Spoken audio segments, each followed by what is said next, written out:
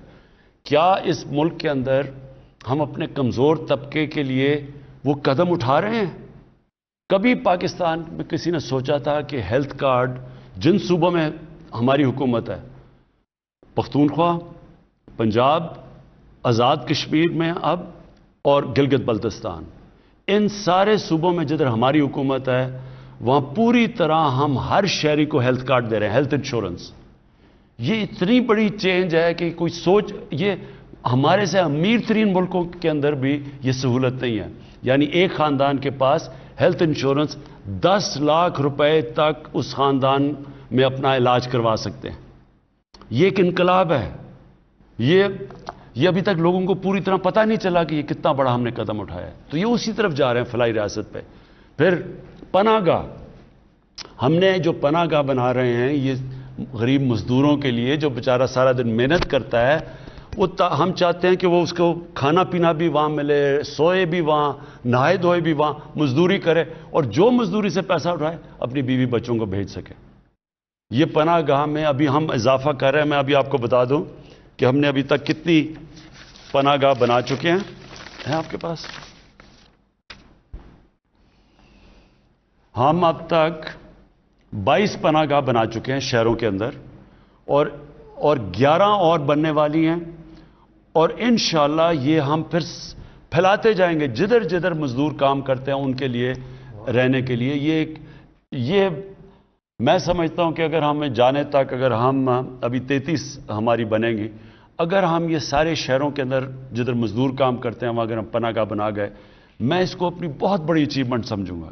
کیونکہ امیر ملکوں کے اندر بھی ایسا نہیں ہے. وہاں بھی اب امریکہ کے اندر بھی سڑکوں پہ رات کئی جگہ ان کے پاس چھت نہیں ہوتی، سوتے ہیں، جو سب سے دنیا کا امیر ملک ہے.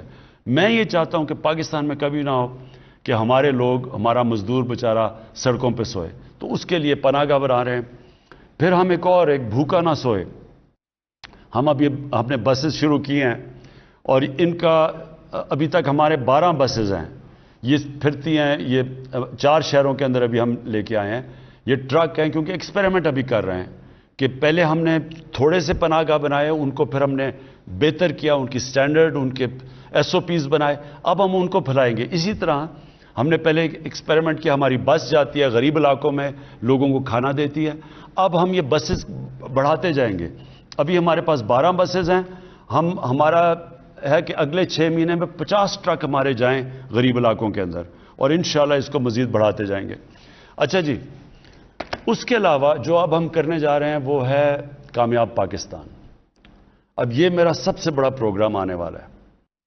کامیاب پاکستان کے اندر کیا ہوگا کہ جتنے 40% جو ہمارے خاندان ہیں جو نچلے طبقے میں ہیں، ان کے لیے ایک گھر کے اندر ایک کو ٹیکنیکل ایجوکیشن ملے گا، سارے گھر کو ہیلتھ کارڈ ملے گا تاکہ وہ ان کا علاج ہو جائے. ایک ہم ان کو مائکرو فائنانس سے اپنا گھر بنا کے ان کو قرضہ لے کے دے رہے ہیں. یہ مائکرو فائنانس کمپنیز ہیں، وہ کیا کریں گی کہ اگر میں اپنا گھر بنانا چاہوں تو ان کو پہلی دفعہ پاکستان کی تاریخ میں فائنانس ملے گا. مائکرو فائنانس سے قرضے دلوائیں گے تاکہ وہ جو قسطیں دیتے ہیں اپنے کسی کرائے کے گھر میں رہنے کے لیے، وہی قسطیں دے کے ان کو اپنا گھر ہو جائے. یہ پاکستان کے اندر پہلی دفعہ چیز ہوگی، اور ساتھ پھر ہیلتھ کارڈ ملے گا.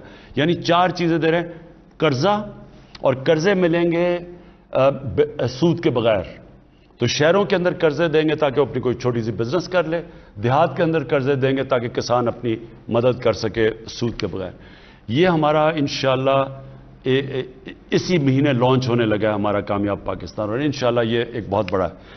پھر قانون کی بالادستی. تو پہلے تو فلاحی ریاست کی طرف ہم انشاءاللہ ہمارا پورا زور ہے کہ ہم